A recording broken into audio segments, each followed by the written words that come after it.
Olá! Espero que você, a sua família, os seus familiares, que todos aí possam estar muito bem. Quero dar uma palavra para você no sentido de renovar os seus ânimos, de manter você focado e de passar para você algumas coisas que eu espero que o ajude e que abençoe a sua vida e que o fortaleça. Eu quero começar com uma frase que eu uso, tem servido para mim e às vezes nas minhas palestras, nas mensagens que eu faço, eu a cito, que diz assim: somos brasileiros e não desistimos nunca. É uma frase que não foi criada por mim, mas é dita por mim. E sobre mim ela tem um efeito muito bacana e eu espero que para você também. Então, como eu disse, a minha palavra para você é para te dar ânimo, para renovar as suas forças, para manter o seu foco, o seu equilíbrio, e nada melhor do que nós começarmos com essa frase, mas também melhor ainda é ler um texto da Bíblia Sagrada, a Palavra de Deus, para nós começarmos assim a falar aquilo que eu espero, como eu disse, que alcance o seu coração.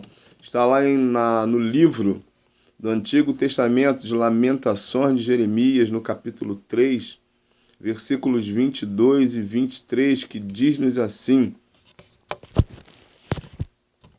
Lamentações de Jeremias, capítulo 3, versículos 22 e 23, diz: o grande amor de Deus nunca termina. A única razão por não sermos completamente destruídos é a misericórdia do Senhor. Ela é inesgotável.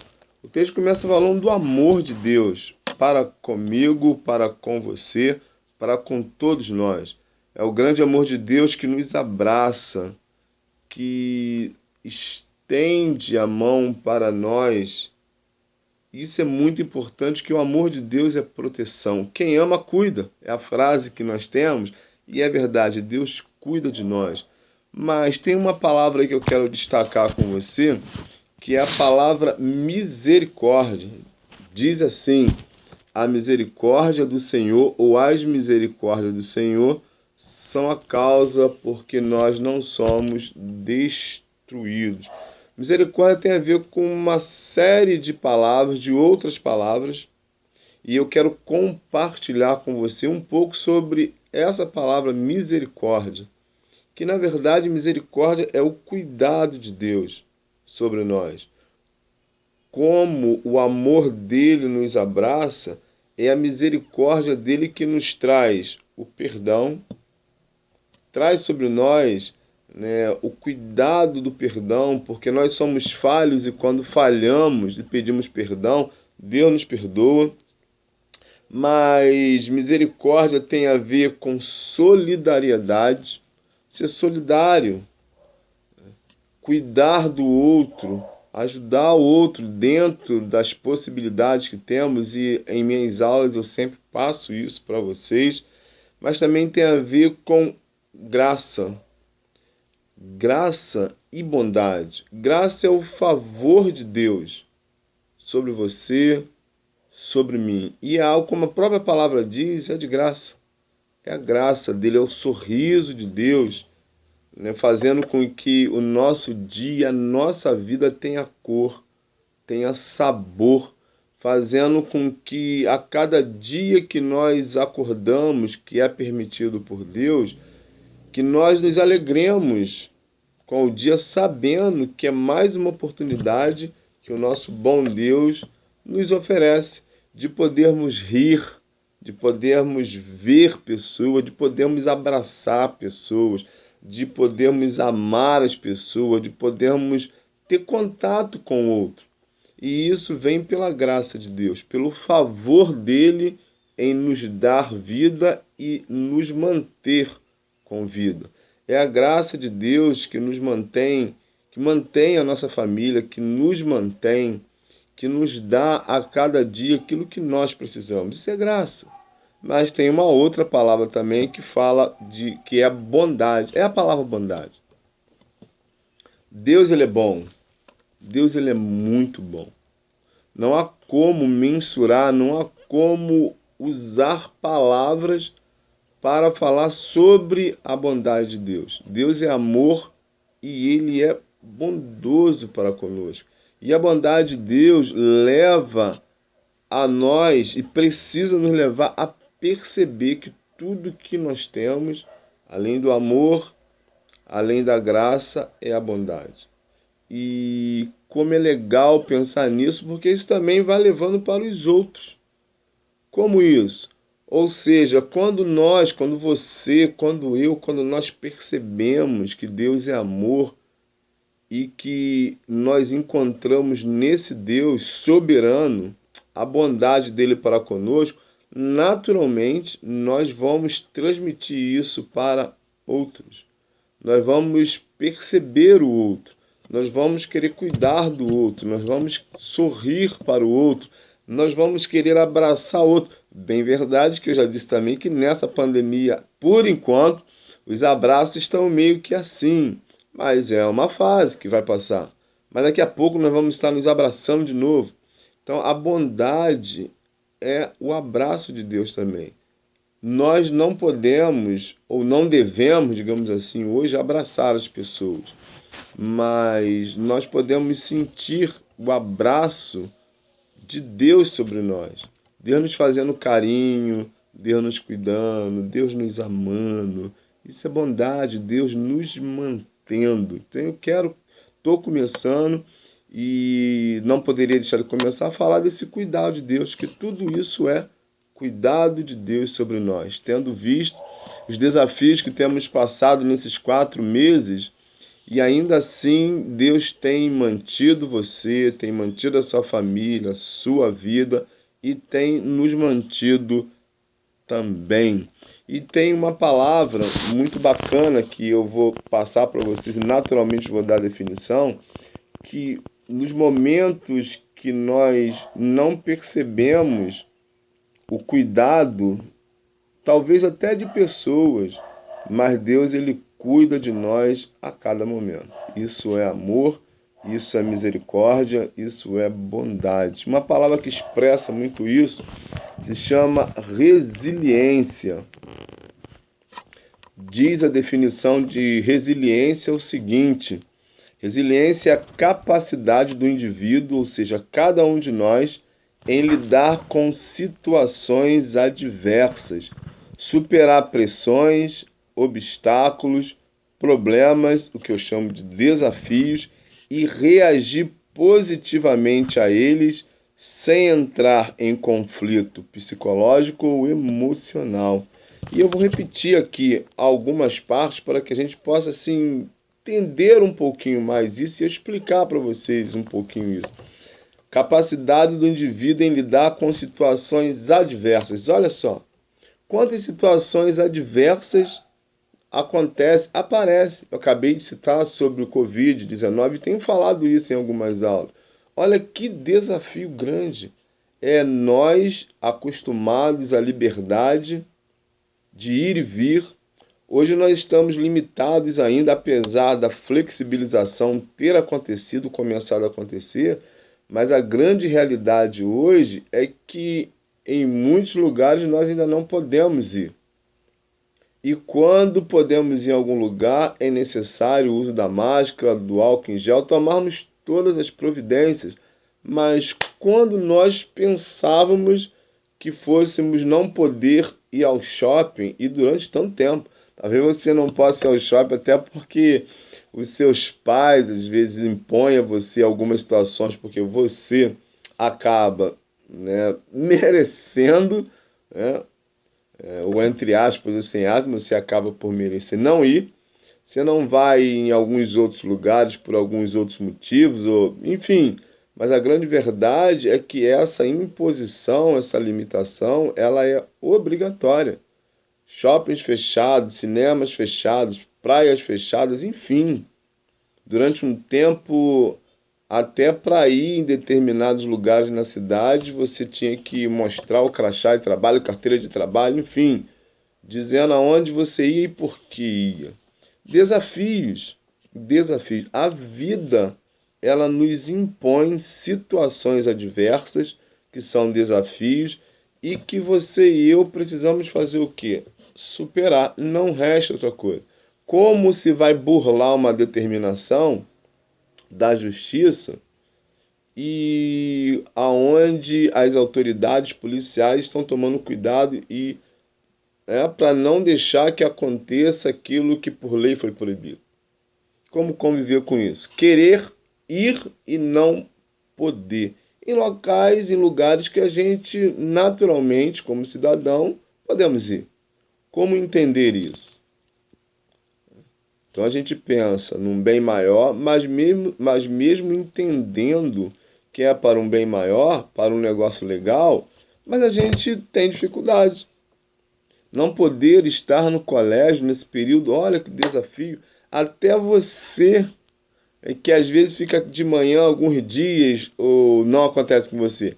Aquela coisa assim, aquela preguicinha de, mas eu não quero, é o colégio hoje, se eu pudesse eu ficava em casa, Mas provavelmente hoje, claro que eu não tenho uma pesquisa, não tem como saber, mas provavelmente, para não dizer 100%, 99,9% está sentindo falta do colégio e querendo voltar. 99,9%, digamos assim.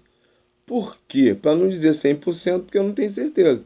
Mas hoje todos, até você, como eu disse, que às vezes fica naquele dia assim meio lento, não se pudesse, ficava em casa, até você hoje está querendo ir para o colégio. Por quê? Porque nós temos vivido um desafio de ficarmos confinados dentro das nossas casas, com essa preocupação toda, sem poder sair. É um desafio? Sim, mas existem outras situações adversas, existem outros desafios.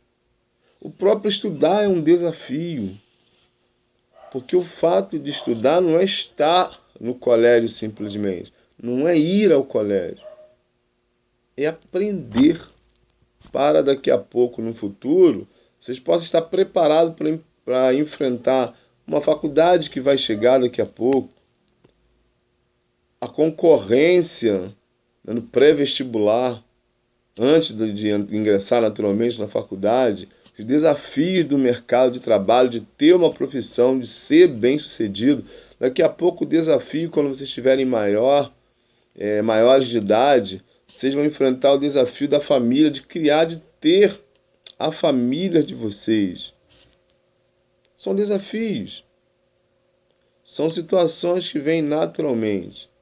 E aqui fala de coisas, situações adversas, que são os problemas propriamente dito. Quantos problemas você e eu, precisamos enfrentar e superarmos? Alguns, volta aqui ao ensino, para alguns estudar é um problema muito sério, é uma coisa adversa.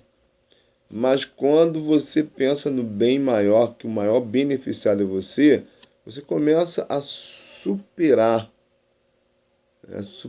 E o próprio colégio, os próprios professores, a direção do colégio busca incentivar você para que você não desista.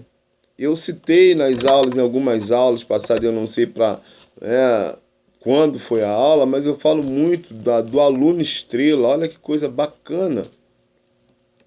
Talvez algum deva assim, eu não ligo. Talvez no fundo você ligue. E deveria ligar. Porque que bom seria se o espaço da quadra, do pátio, de todos os lugares fosse lá, tivesse a foto de todos os colégios do Colégio Batista, do Colégio Batista, melhor dizendo, com as fotos de vocês, porque todos os alunos fossem alunos estrela. Porque o aluno estrela, a cada dia, ele vai se superando, ele vai superando as adversidades, as coisas adversas. Então, se ele foi no primeiro bimestre, ele vai querer ser no segundo, ele vai querer ser no terceiro, ele vai querer ser no quarto. O que tem de errado nisso? Nada. Muito pelo contrário, é muito bacana. E bom seria se todos os alunos encarassem como desafio e buscassem aprender mais. Para que, como eu disse, né, o pátio do colégio, todo o lado externo e interno do colégio, seria bacana para você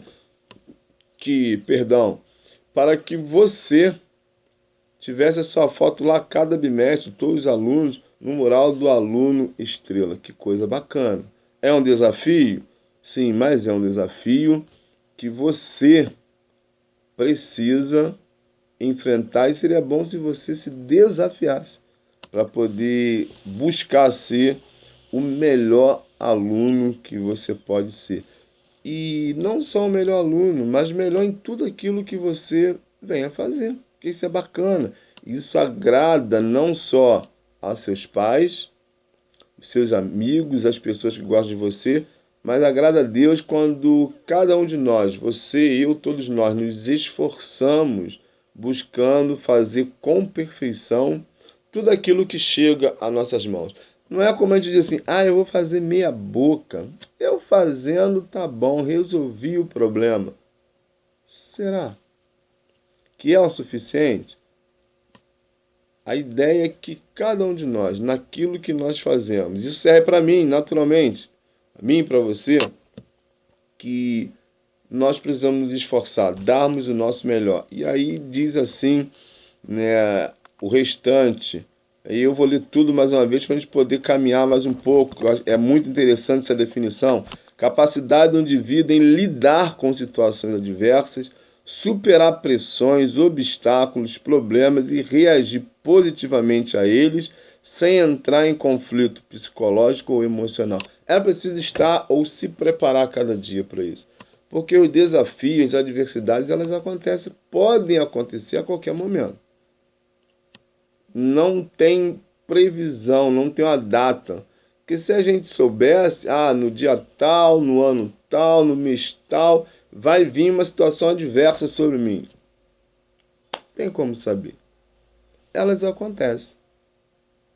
Uns menos fortes, digamos assim, mais suaves, outros mais fortes, mas nós devemos estar preparados, nos preparar para que quando chegar, não é que nós não vamos, talvez ter um pouco mais de dificuldade, como eu disse, para superar, mas é importante que o nosso emocional, é importante que nós estejamos bem, mas é importante também que o nosso espiritual, não só emocional, psicológico, mas o nosso espiritual estejam preparados para encarar os mais diversos desafios. E quando a gente encara esses desafios, nós estamos crescendo. Você vai se desenvolvendo. Você vai se preparando a cada dia para viver com uma melhor qualidade. E isso é muito bacana. E isso tudo vai juntando as nossas perspectivas, que são as melhores possíveis. Ninguém tem perspectiva ruim sobre o futuro. Sempre que a gente pensa no futuro, a gente pensa que eu vou chegar lá. E isso tem que ser assim. Você, por exemplo, não está estudando, assim, eu estou estudando, mas eu não vou chegar a lugar nenhum, a lugar algum. Claro que você não pensa assim. Claro que ninguém pensa assim. E talvez você possa ser, tomara que não, que durante o decorrer da sua vida, como eu disse, os desafios vão surgindo, e talvez você pense assim, eu não vou conseguir. Mas consegue sim, consegue, e você é capaz. E eu falo isso também nas minhas aulas.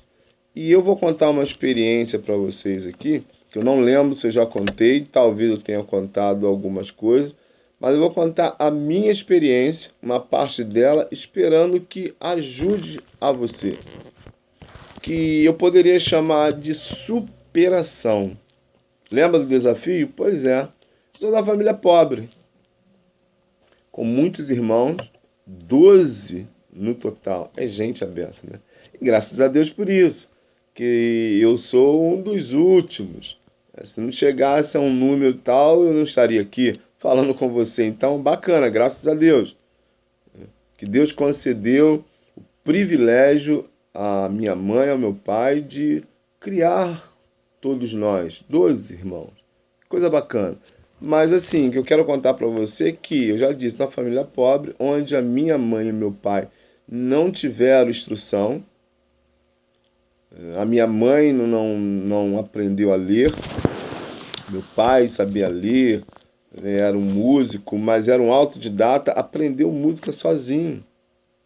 Meu pai era um pastor na Igreja Evangélica Assembleia de Deus, muito sábio, e foi nos criando de uma maneira tão legal, e apesar deles não terem um nível escolar, mas eu consegui caminhar mais um pouco. Desafiador. Desafiador. E assim, hoje, graças a Deus, eu tenho 2 faculdades. E eu não falo isso para me engrandecer. Eu estou falando isso para você, para servir de experiência para você, para que você perceba que os desafios, eles precisam serem vencidos. Não é fácil. Como diz alguém, é com muita luta. E eu falo assim, é uma luta. Faz uma guerra. Mas a gente vence. Então hoje eu tenho a minha formação em teologia e eu tenho a minha formação em administração. Sem contar um monte de outros cursos. É esforço, muito esforço. Quando eu cheguei no Colégio Batista, 5 anos atrás, eu ainda estava fazendo a faculdade. Eu saía do colégio, os dias que eu trabalhava aí, e ia direto para a faculdade. Estudava no Rio de Janeiro. E pastor de igreja, então tinha que dar conta a minha família, minha esposa, meus filhos. Então assim, a vida ela traz sobre nós esses desafios. Valeu a pena? Sim, valeu. Porque é isso que acontece com os desafios. E eu agradeço a Deus por ter me dado saúde, por ter me conduzido, ter me protegido na ida, na vinda, na estadia lá. Enquanto estudava, foram umas 4 anos de administração no Rio de Janeiro. Que dificuldade, que coisa tensa. A faculdade de teologia era um negócio assim que a gente chegava do trabalho 11 e pouca da noite, quase meia-noite, para ainda dar atenção para a família. E quando eles dormiam, eu ia para a sala para poder fazer trabalho da faculdade de teologia. E às vezes ia dormir 4 e pouca, 3 e pouca da manhã. Aí eu deitava para já 6 horas estar de pé de novo para trabalhar de novo. Assim que era, porque a vida nos impõe. Se nós queremos vencer, e nós queremos.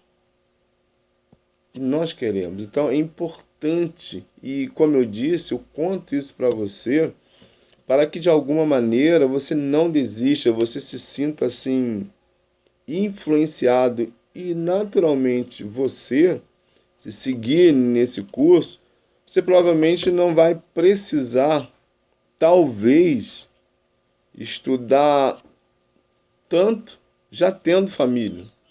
Talvez a maioria dos seus estudos ainda vão ser quando você estiver solteiro, porque você está novo, está estudando. E eu parei durante um tempo. Que arrependimento ter parado. Mas graças a Deus que eu despertei.